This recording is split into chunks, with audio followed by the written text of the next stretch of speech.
Welcome to Explorer Online Radio, the home of reliable and authentic news. Today is the 31st of May, 2023. I'm Chalimpa Priscilla. First, the headlines.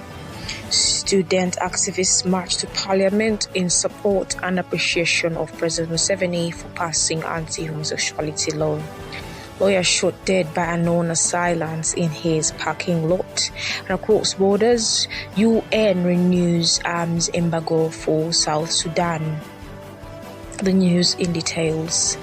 More than 200 students from different universities under the umbrella association Youth and Students Association led by Maxon Muhwezi and Dr. Godfrey Kamukama held a press conference at Emerald Hotel appreciating President Museveni, Speaker Anita Among, Asuman Basalirwa and Ugandans for their fight against homosexuality, which is termed as detestable and African culture.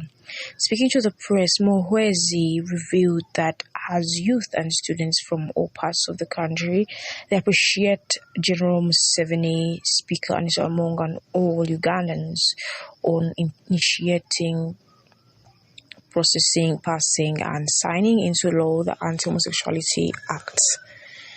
Survivors of the attack on a UPDF forward operating base in Somalia by Al-Shabaab militants are steadily recovering, authorities have revealed.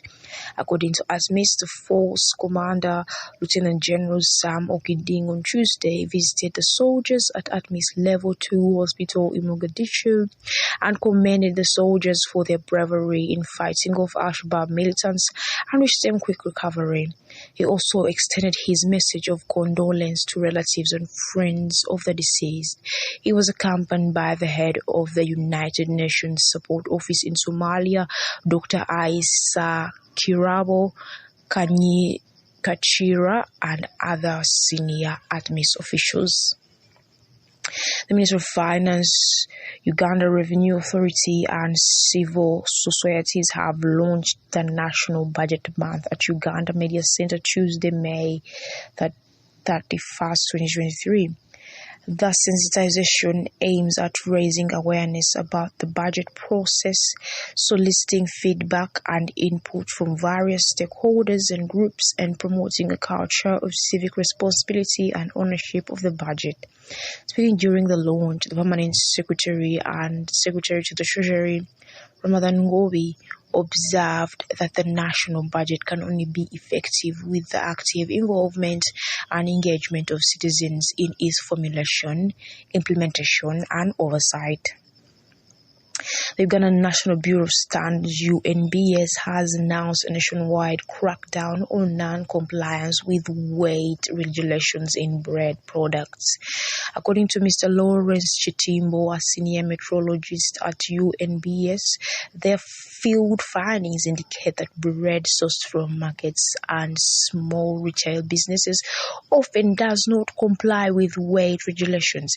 He revealed that while bread baked and sold in supermarkets show good compliance, they have received numerous complaints regarding those baked and sold in ordinary markets and small retail businesses.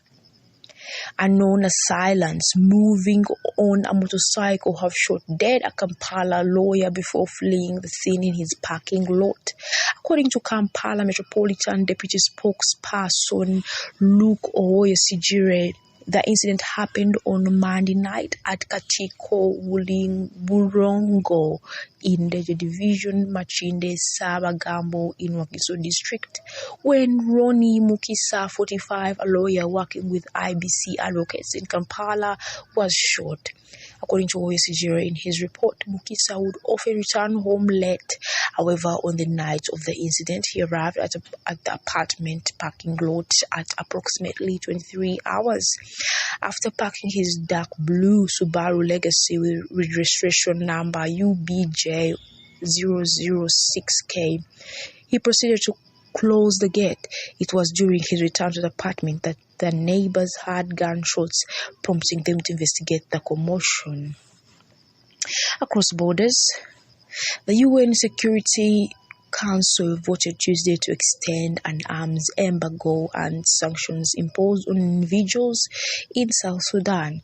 The Council resolution drafted by the United States was approved by 10 voters in favor and 5 members abstaining. It extended the embargo on sales of arms until May 31st, 2024.